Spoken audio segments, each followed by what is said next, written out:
Por la señal de la Santa Cruz de nuestros enemigos, líbranos, Señor Dios nuestro. En el nombre del Padre, y del Hijo, y del Espíritu Santo. Amén. Señor mío y Dios mío, creo firmemente que estás aquí, que me ves, que me oyes. Te adoro con profunda reverencia. Te pido perdón de mis pecados y gracia para hacer con fruto este rato de oración.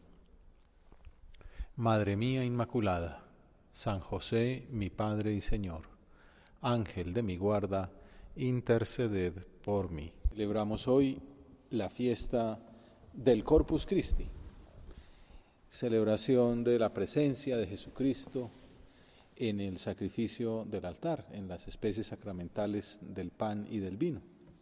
La teología explica que en la Eucaristía hay tres dimensiones, fundamentalmente: el memorial, la presencia y la comunión. El memorial quiere decir el sacrificio, que en cada Eucaristía se acude al sacrificio de Cristo en el Calvario. Cada Eucaristía es un memorial de la pasión del Señor. La presencia es el sacramento, que es fundamentalmente el aspecto que conmemoramos hoy en esta solemnidad del cuerpo y la sangre del Señor, el Corpus Christi, la presencia de Jesús en el sacramento. Y la tercera dimensión, aparte del memorial y de la presencia, es la comunión, el alimento. Entonces, vemos que en la Eucaristía está, decía San José María, una frase muy bonita, que no esa quería comenzar por si nos distraemos, o para comenzar con un propósito concreto. Si el centro de las esperanzas está en el sagrario, qué abundancia de frutos de santidad y de apostolado. Lo decía centro de las esperanzas de una persona, en algunas ocasiones, de las personas que le escuchaban la predicación, o centro de las esperanzas de un centro del Opus Dei, pues, o de una comunidad, de una iglesia, de una capilla. Si el centro de las esperanzas está en el sagrario, qué abundancia de frutos de santidad y de apostolado. Claro, uno lo que quiere es frutos, ¿no? Quisiera que mucha gente se acerque al Señor, que vengan muchas vocaciones, que haya muchos sacerdotes, que haya mucha santidad de vida, y sobre todo que uno mismo pues sea fiel y sea santo y cumpla la voluntad de Dios. Pues para esos frutos de santidad que queremos, para ser buenos hijos de Dios, para alcanzar esa santidad que a veces nos parece tan difícil, que el centro de nuestros corazones, el centro de nuestras esperanzas esté en el sagrario. Y el prelado de la obra, don Fernando, comentaba que esas palabras, el centro de las esperanzas, se refieren a esperar el encuentro con Jesús en el sagrario. Ojalá diario. Cuando uno quiere una persona, pues quiere estar con ella, ¿no? Lo pasa bien, plan de amigos, salir juntos, compartir. Pues el mejor amigo es Jesucristo. Esperar ese encuentro con Él. Y si es posible diario, pues ojalá, mejor todavía, ¿no? Por eso se quedó, para hacerse disponible, para que lo pudiéramos encontrar. Esta espera del encuentro diario, el encuentro ideal es la comunión, comulgar todos los días. Eso ya es una manifestación de una amistad muy seria, de una amistad muy grande, de una persona que ha valorado verdaderamente esa amistad con Jesucristo. Otro encuentro diario es la visita al Santísimo, ya que adoramos a Jesús presente en el sagrario, creemos que está ahí con su cuerpo, con su sangre, con su alma y con su divinidad, pues manifestamos esa fe dirigiéndonos a saludarle, a acompañarlo unos minutos, a estar con él. En estos días hablaba con una persona que se convirtió al catolicismo y me decía que uno de los motivos había sido el ejemplo de unos amigos con los que estaba compartiendo y verles la piedad que tenían, porque eran amigos normales, ¿no? Que oían ahí reggaetón, hablaban de la novia, jugamos fútbol, la natación, pero a la hora de rezar decían: recemos el rosario. Decía un joven, habitualmente pues reza rapidito o lo abrevia, ¿sí? ¿No? Y se lo rezaban completico. Y luego por la mañana meditación, misa, por la tarde otro rato de oración, entonces uno ya sería como quizá demasiado. Y entonces pues cuando se acabe la oración salir corriendo. Y estos muchachos se quedaban otro rato más, como que es hora de irse y algunos se quedaban ahí hablando más con Jesús.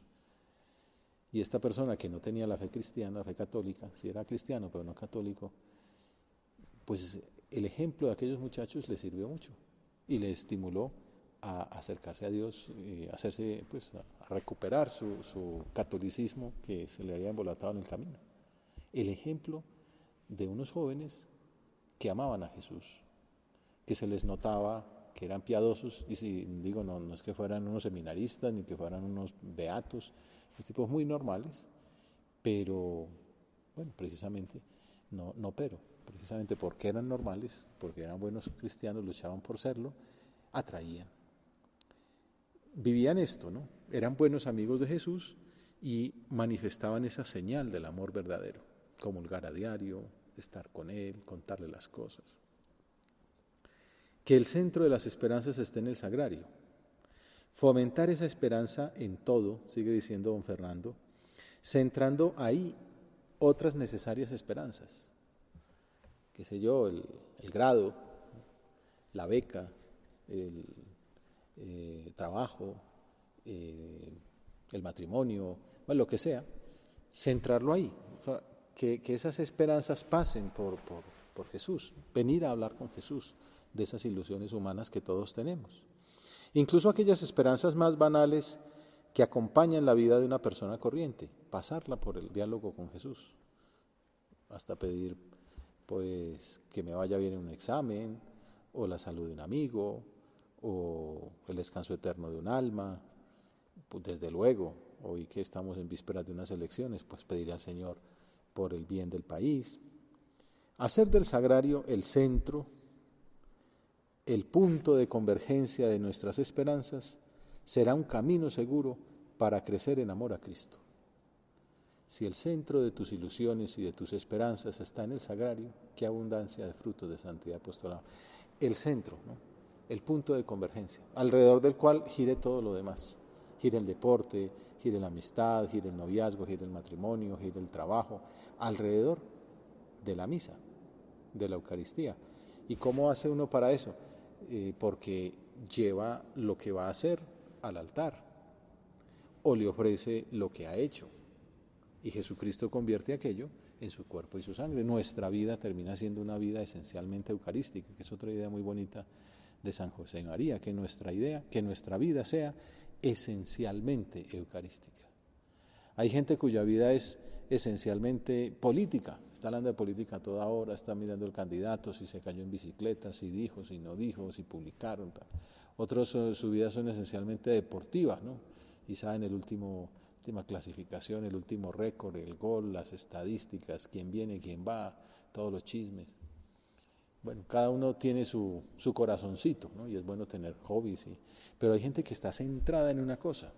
También pues a veces sucede, ¿no? Un artículo que va a publicar o en un tema que está estudiando y entonces está centrado en aquello, está como esencialmente dedicado a su cuento. La invitación es a que esencialmente, y forma parte del tema de la Eucaristía, lo de la sustancia, la esencia, seamos eucarísticos. Que eso sea la base, el fundamento de todo, mi amor a Jesús en la Eucaristía, y que de ahí salga la fuerza para todo lo demás. Es un regalo que hay que pedirle al Señor, ser almas de Eucaristía, porque es fácil decirlo, pero ya hacerlo vida es muy difícil, porque tendemos a la dispersión, la misma vida en que estamos, los trancones, las noticias, las notificaciones, hace que uno esté pues como muy vertido hacia afuera y hacia puntos muy diversos. Y la piedad nos llevaría a centrarnos, ¿no? A estar en un punto concreto, en Jesucristo. Y esa es la clave de todo lo demás. Es que es como tan lógico, la fe nos lo enseña, pero luego nos falta esa fe en la vida diaria para estar más concentrados en el Señor. Que el punto de convergencia de nuestras esperanzas sea el sagrario será un camino seguro para crecer en amor a Cristo.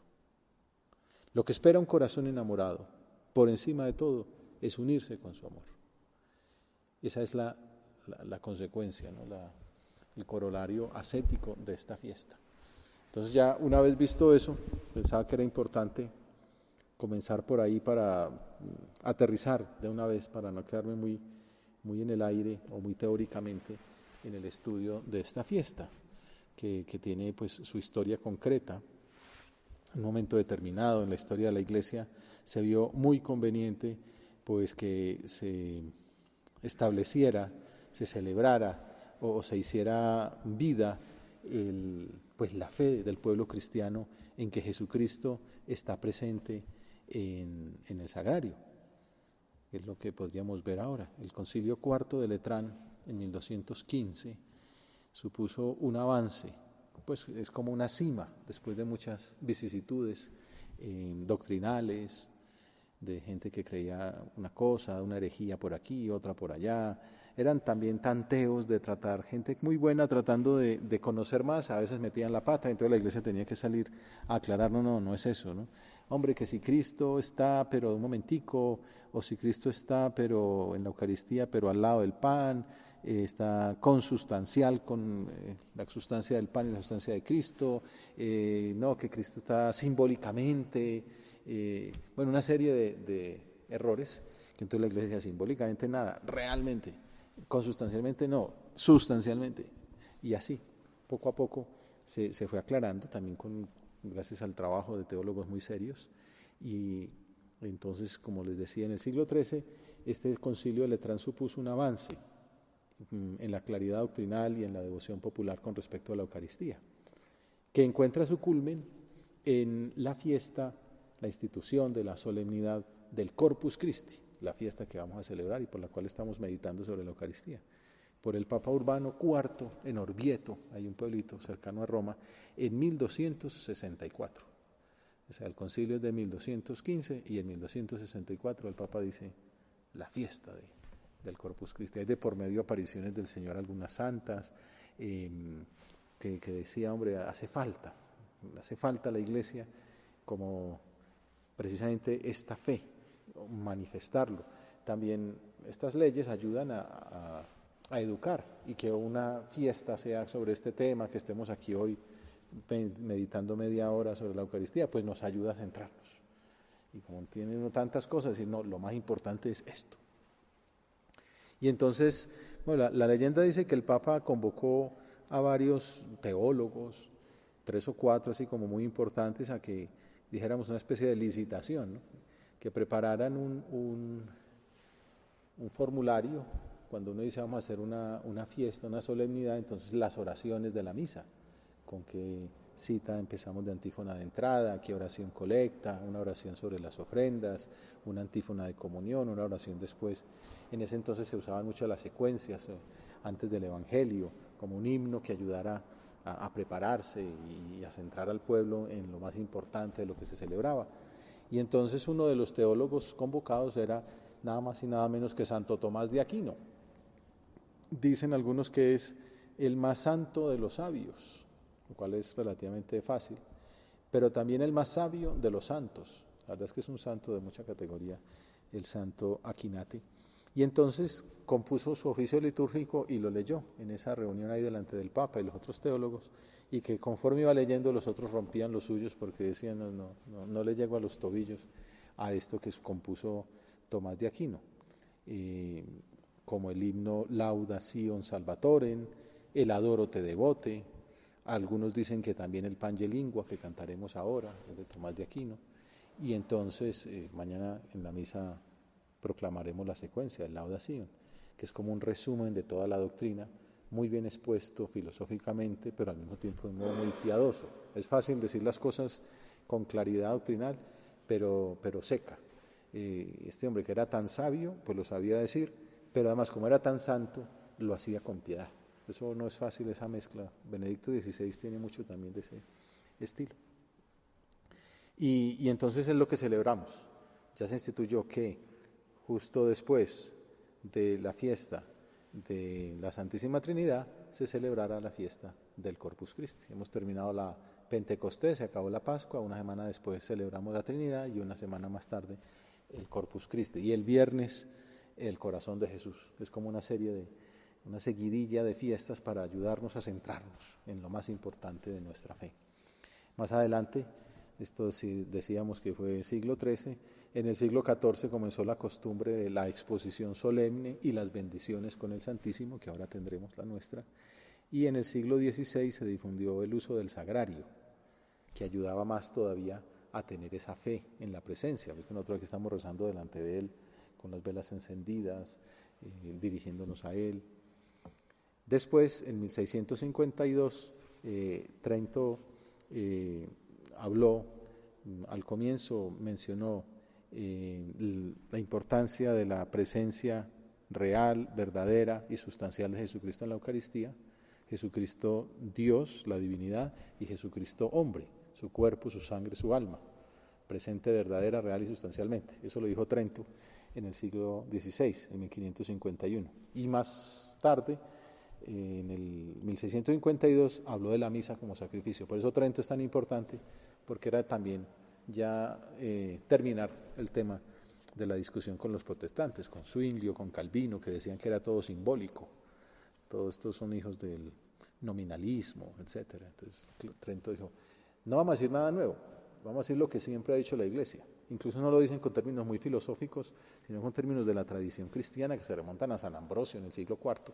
Pero para aclarar, en resumen, de la fiesta de hoy, que en el pan y el vino que se presentan a la misa, una vez que pasa la Eucaristía, lo que era pan y era vino, que tenía sustancia de pan y sustancia de vino, accidentes de pan y accidentes de vino, se transustancia. Es decir, permanecen los accidentes del pan y del vino, pero la sustancia, lo que es, ya no es pan y vino, es el cuerpo y la sangre de nuestro Señor Jesucristo, que además está permanentemente presente mientras estén las especies. O sea, no se queda solo en la misa. Algunos decían que era solo durante la misa. No, por eso nosotros estamos adorando a Jesús ahí presente, porque sabemos que aunque no esté la misa, estuvo una misa y ahí quedó presente.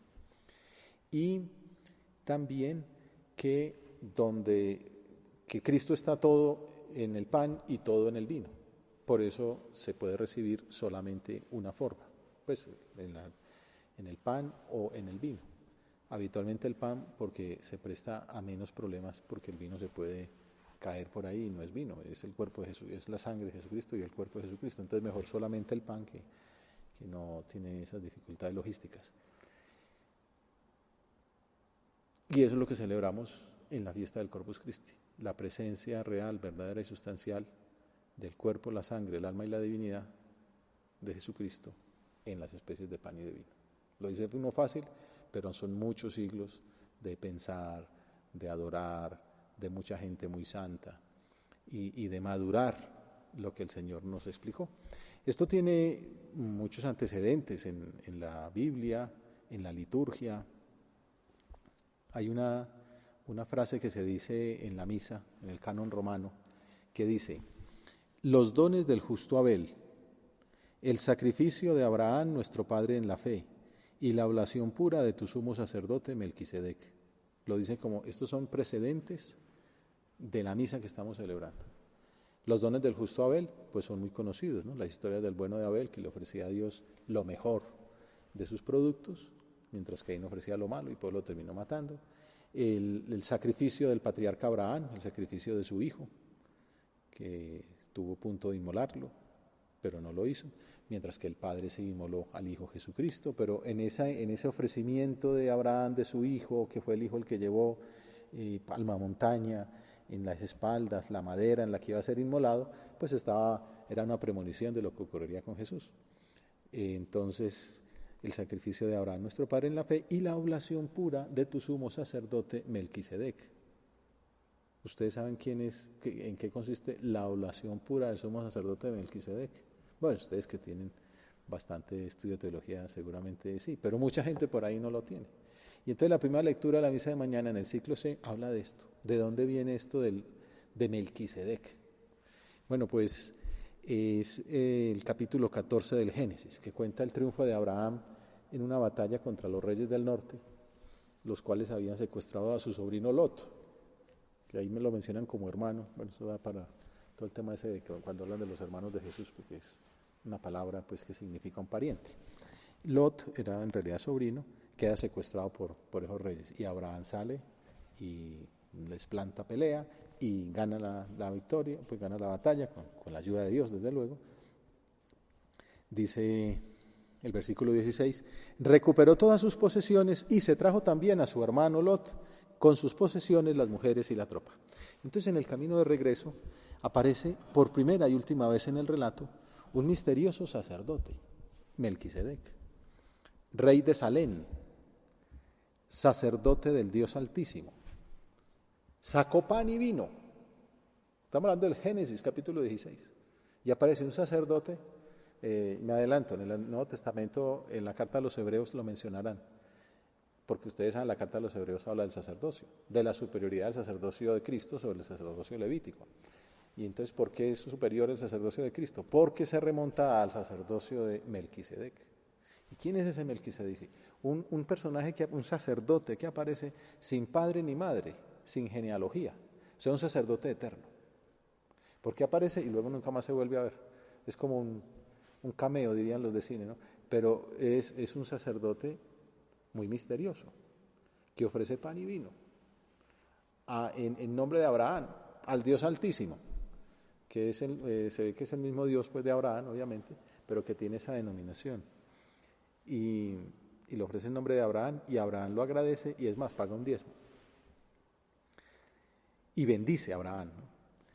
Sacó pan y vino y le bendijo diciendo, bendito sea Abraham por el Dios Altísimo, creador del cielo y de la tierra, bendito sea el Dios Altísimo que te entregó tus enemigos. Entonces, en ese corto pasaje aparecen varias conclusiones, entre ellas que los pueblos vecinos reconocían la bendición del Dios de Abraham sobre el pueblo suyo, y que Jerusalén, recuérdense que Melquisedec era rey de Salem, Jerusalén, el rey de la paz, es el lugar donde bendice al Señor. Ahí ya aparece que Jerusalén, también llamada Sión, es el lugar de la bendición divina, que eso será muy tenido en cuenta en el judaísmo posterior. Aparecen varios salmos, por ejemplo en el 76 se menciona que el tabernáculo de Dios, la presencia de Dios está en Salem, su morada en Sión. Y en el Salmo 110, bueno, todo esto recordemos que es David, el rey David, establece esa alianza con el Señor y establece Jerusalén, inspirado en toda esta historia, que Jerusalén sea el sitio de la presencia de Dios, y por eso trae el arca de la alianza desde Maús y lo establece allí donde más adelante su hijo Salomón hará el templo. En el Salmo 110, que es muy interesante, y por eso es el salmo de la misa, primera lectura, Génesis 14, donde se habla de Melquisedec, Salmo 110, ¿qué se dice?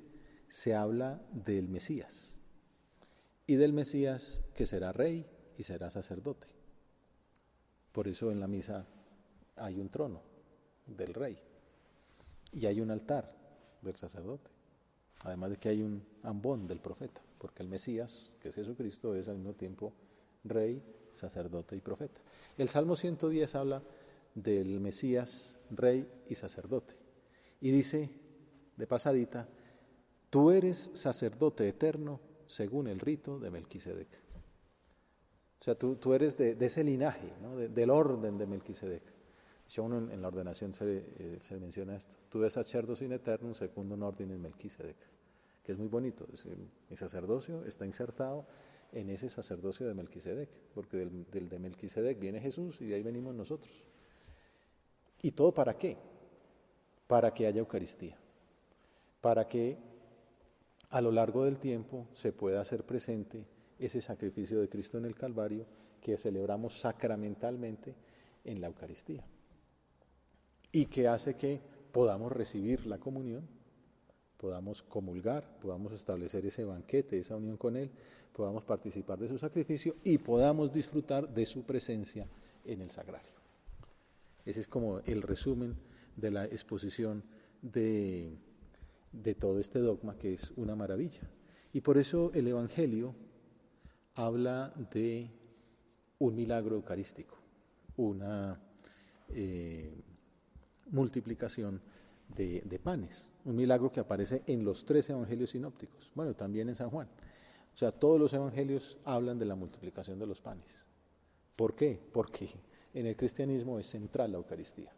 Y las multiplicaciones de los panes orientan a el misterio eucarístico, a la presencia de Jesús, a su muerte, a su sacrificio en la cruz. Cristo se presenta como el donador del pan, pero ese pan está anunciando que Él se quedará en un pan de vida eterna, como diría el capítulo 6 de San Juan.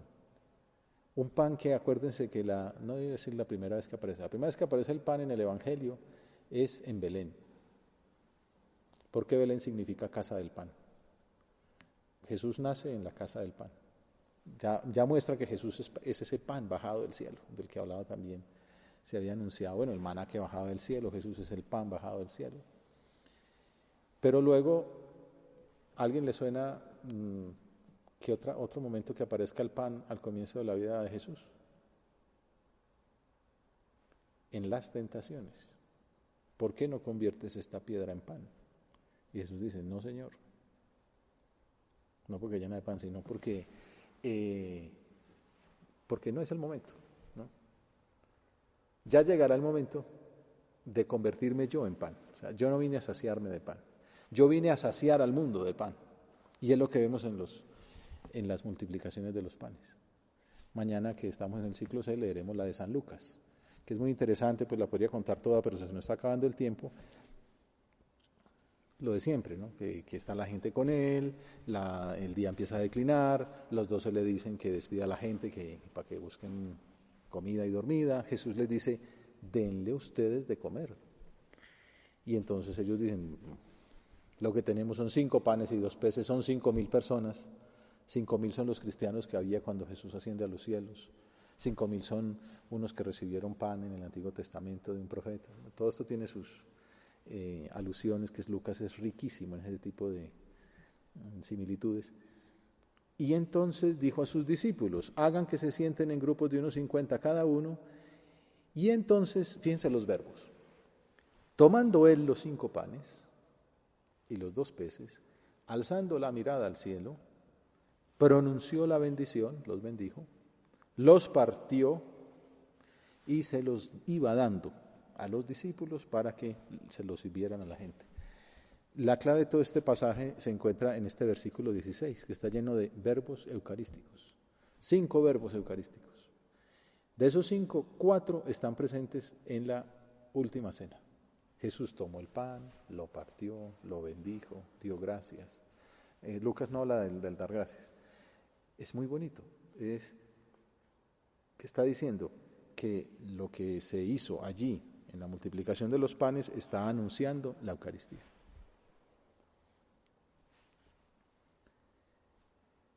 Comieron todos y se saciaron y recogieron lo que les había sobrado, 12 cestos de trozos.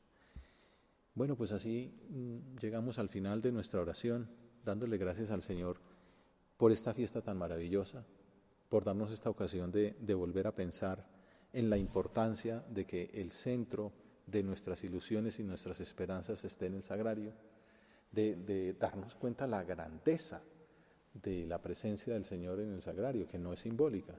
Hay una anécdota un poco fuerte de Flannery O'Connor, una escritora gringa que me fascina. Y entonces una vez la invitaron a cenar con unos escritores, con Mary McCarty y un grupo de intelectuales neoyorquinos. Y entonces esta muchacha, Flannery, era jovencita y la más joven del círculo sofisticado, estaba como abrumada y apenas pronunció palabra en toda la tarde. Y entonces la McCarty esa, que había sido católica, para hacer hablar a O'Connor, comentó que la Eucaristía era un poderosísimo símbolo. Como dicen pues los sucesores de Calvino, de Zwinglio, de Berengario. Y entonces Flannery levantó la vista y con voz temblorosa, pues un poco con nervios, con susto, pero con mucha claridad dijo, si la Eucaristía fuera solamente un símbolo, por mí que se vaya al infierno. Y entonces dice el obispo Barron, no se me ocurre resumen mejor que este sobre la doctrina católica de la presencia real. No necesitamos símbolos. Valiente, gracia, un símbolo. La Eucaristía es la presencia real de Jesucristo, con su cuerpo, su sangre, su alma y su divinidad. Terminamos así de un modo un poquito escandaloso y acudimos a la Virgen Santísima. El Papa Juan Pablo II le llama mujer eucarística, que es un piropo bellísimo. Y entonces a ella le pedimos que nos ayude a nosotros a que el centro de nuestras ilusiones y nuestras esperanzas esté en el sagrario. Y lo hacemos también, que le presente al Señor nuestra oración con esas palabras que pronunciaremos en la misa de la celebración del Corpus y que diremos ahorita en la bendición con el Santísimo. Oh Dios, que en este sacramento admirable nos dejaste el memorial de tu pasión, te pedimos que nos concedas venerar de tal modo los sagrados misterios de tu cuerpo y de tu sangre, que experimentemos constantemente en nosotros el fruto de tu redención. Te doy gracias, Dios mío, por los buenos propósitos, afectos e inspiraciones que me has comunicado en esta meditación. Te pido ayuda para ponerlos por obra. Madre mía Inmaculada, San José, mi Padre y Señor, Ángel de mi guarda, interceded por mí.